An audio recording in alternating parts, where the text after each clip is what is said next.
With more, we want to bring in multimillionaire investor and Rick Santorum supporter Foster Freeze with us at the desk right now. Foster, good to see you. Thank you so much for joining us. It's an honor to be with you, Maria. Foster, when you look at where we are in the campaign, you're sticking with Rick Santorum. You think something changes over the next couple of months as we enter the first caucus in Iowa? I think there's going to be many changes in the next 6-7 months. You remember McCain walked in New Hampshire carrying his own bag.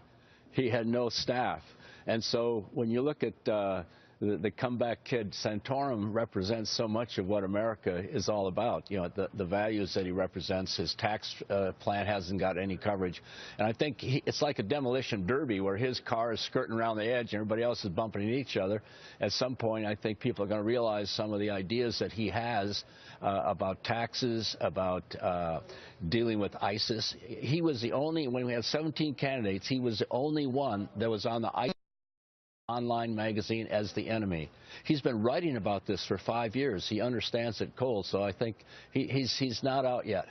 I want to get to tax reform plans in a second because I think this is really important, and it sort of has taken a backseat to some of these terrorist issues right now.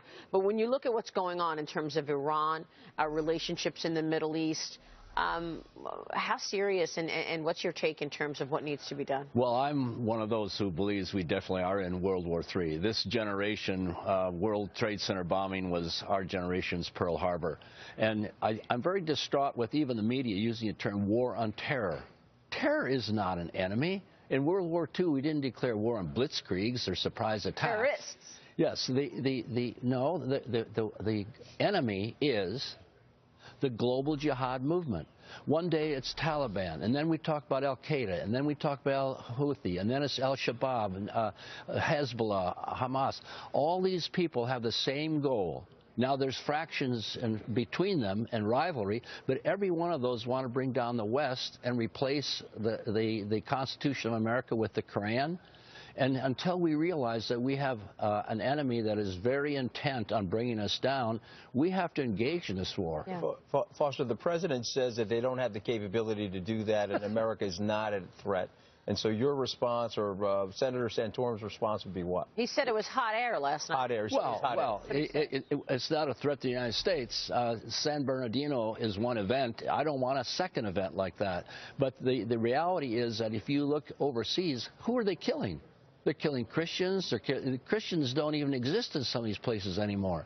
So who are they killing? They're killing our friends. So do we want to have a world where we want to be able to travel around the world and be able to go to these places? Right. Or do we want to go where every place we walk down the street we're considered as a hostile enemy? That's not America's best interest. Mm-hmm. Foster, in terms of the market downturn, to shift to that market downturn, a lot of people predicting, more and more people predicting that there's going to be a recession.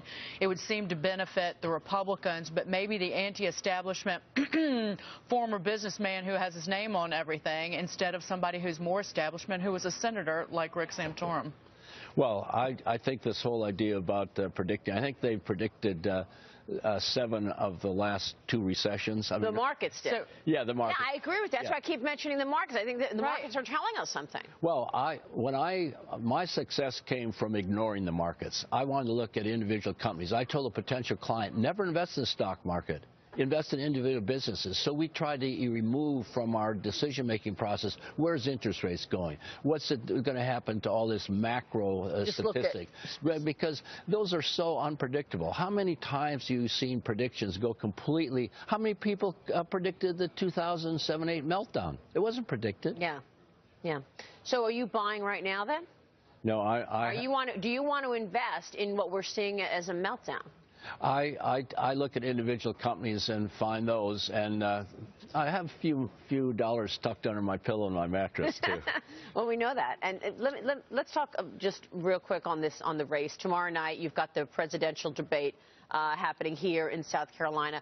Who has the most to win and lose?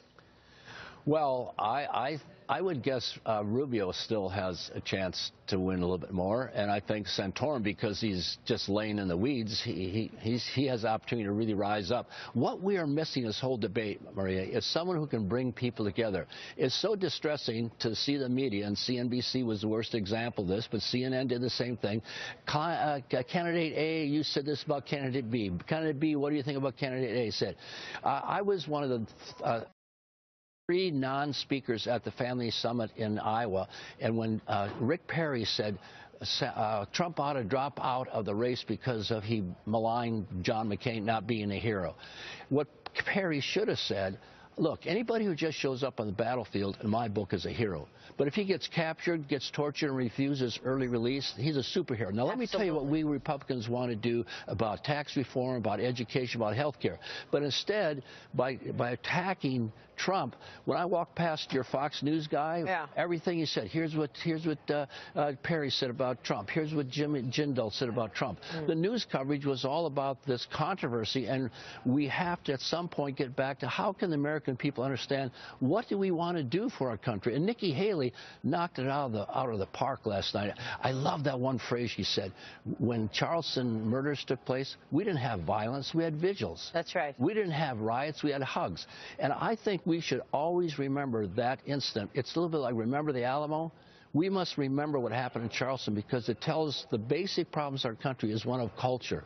One of how do we restore and resuscitate the Judeo-Christian value systems where in Philippians, always consider other people more important than yourself. You make such a great point, Foster. Real quick, because I promised it, and that is the tax reform story. This is a major issue for the GOP voters. They want to see tax reform on top of the agenda for the next president. Why do you believe Santorum has the best plan? Ben Carson, by the way, came out with his details of his plan just a couple of days ago.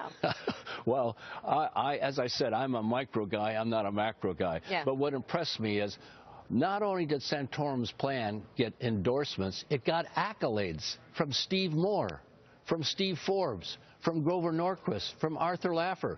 These are the giants of tax policy in America, and this plan works great, they said. They gave it accolades. 20% flat tax across the board, no accepted for home interest and for charitable contributions, expense everything in the first year, get rid of all those depreciation schedules. So it's a brilliant plan, as these 4 guys said. So why hasn't it gotten any coverage? Wow. Because it's so similar to the other ones. Ben Carson actually goes further and gets rid of all the deductions. And no mortgage interest deduction. Well. No charitable. No flat tax. And Paul has a fraud. Okay, well, that's a big difference. If you get rid of charitable contribution, you change the whole character of America. The character of America, according to Ben Carson, though, is that we're going to give, and we don't need the government to give us a tax break to give to charity. You know what? I think it does encourage giving. The tax break on charity. I'm just saying. I agree, but I'm just saying that paralyze all these charities. A lot of the charities will be huge. I want to know where Mr. Freeze learned how to be such a loyal friend, though. That's what I need to learn. Bottom line. Thanks. Foster, good to see you. Nice to be with you. Thank you so much Thank for joining us.